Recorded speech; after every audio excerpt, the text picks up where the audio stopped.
there have been some studies looking at combinations of PI3 kinase inhibitors and other treatment, CDK4/6 inhibitors, et cetera.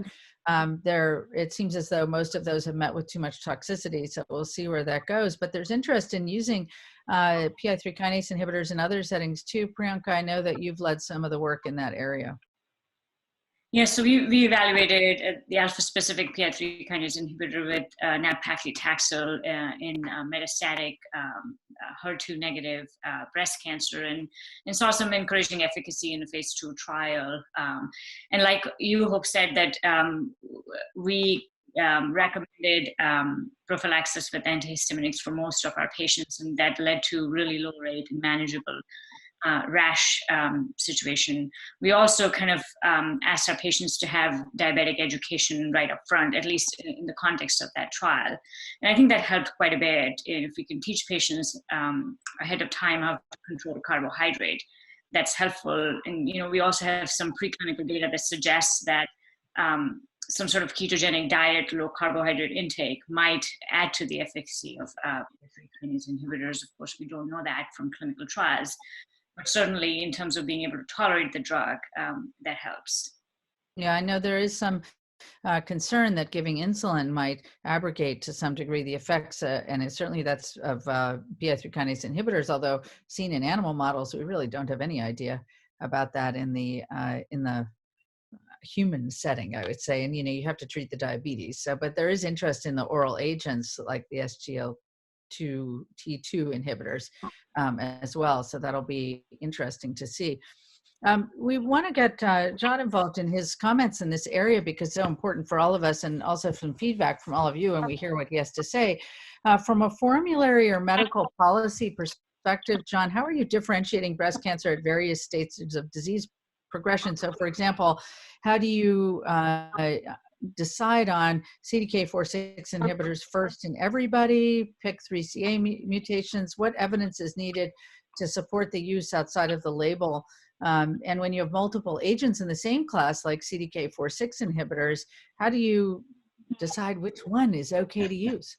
Well, there are a lot of questions in there. Let me first step back and say that I think most payers have agreed that they're going to follow NCCN guidelines in choosing which therapies to cover. There are some payers in some states that don't follow NCCN guidelines, but most payers have agreed to use NCCN. Many states, almost 30 states, have mandates to cover FDA-approved cancer therapies. Certainly Medicare and Medicare Advantage plans have to follow the NCCN guidelines or another compendia. Their drugs are in a protected class. Cancer drugs are in a protected class. So I think the question more commonly is not whether or not to cover therapies, but under what circumstances.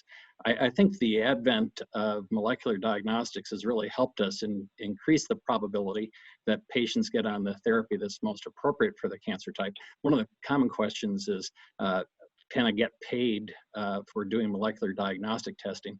And interestingly, in patients who need IHC testing, for example, nobody's evaluating those. And most commonly, payers aren't looking at single gene mutations. So if you're looking for a single gene mutation like a PIK3CA mutation, those are covered. It's typically when you get into these very costly next generation sequencing tests.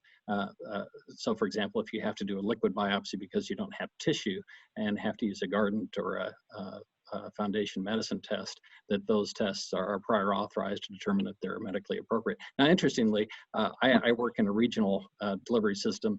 We don't perform these tests locally. I think everyone here probably does tests in their own institution and may or may not be concerned about getting testing covered.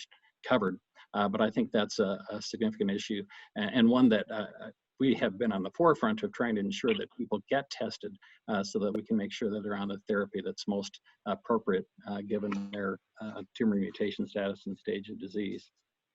So to come back to your questions, I think for patients who are PR positive, if a provider chooses to use a given CDK4/6 I think I said that wrong, a CDK4/6 inhibitor. That's their prerogative to use. And it's also their prerogative in most delivery systems for which one to use.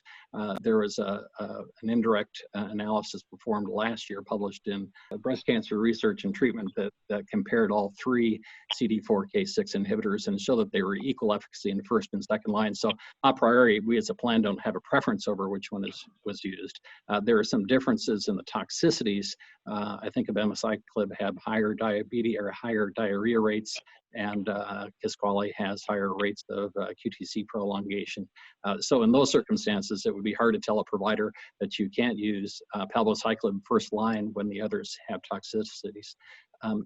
There are many health plans today that have incentive programs or prior authorization programs around these drugs to try and steer providers to a select drug, but there aren't many circumstances that I'm aware of where a provider is precluded from using their preferred CDK4/6 inhibitor.